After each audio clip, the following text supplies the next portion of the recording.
بسم اللہ الرحمن الرحیم۔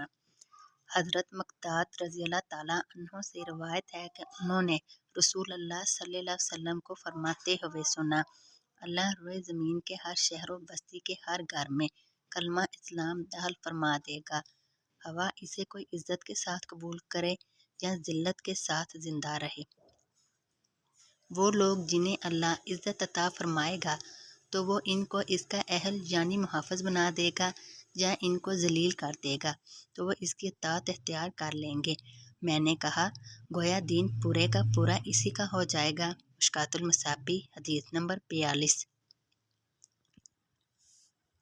حضرت وہب بن منبع رضی اللہ تعالیٰ عنہ سے روایت ہے، انہیں کہا گیا کہ لا الہ الا اللہ، اللہ کے سوا کوئی معبود برحق نہیں، جنت کی چابی نہیں؟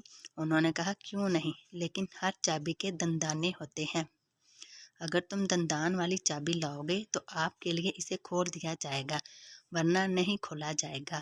مشکوٰۃ المصابیح حدیث نمبر 43۔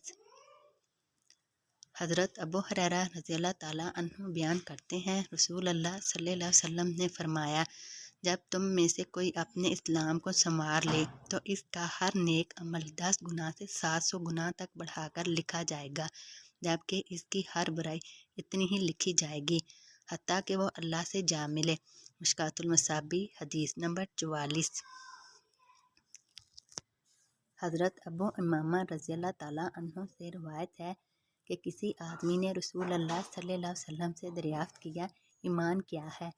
آپ صلی اللہ علیہ وسلم نے فرمایا، جب تیری نیکی تجھے خوش کر دے اور تیری برائی تجھے غمگین کر دے تو تم مومن ہے۔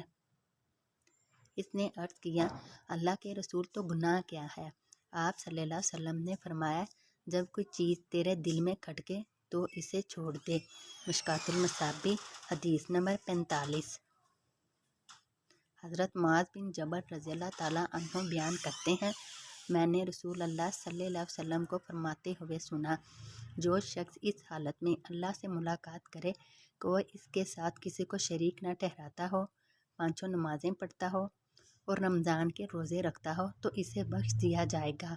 میں نے عرض کیا، اللہ کے رسول، کیا میں انہیں بشارت نہ سنا دوں؟ آپ صلی اللہ علیہ وسلم نے فرمایا، انہیں چھوڑ دو تاکہ وہ عمل کرتے رہیں۔ مشکوٰۃ المصابیح حدیث نمبر 47۔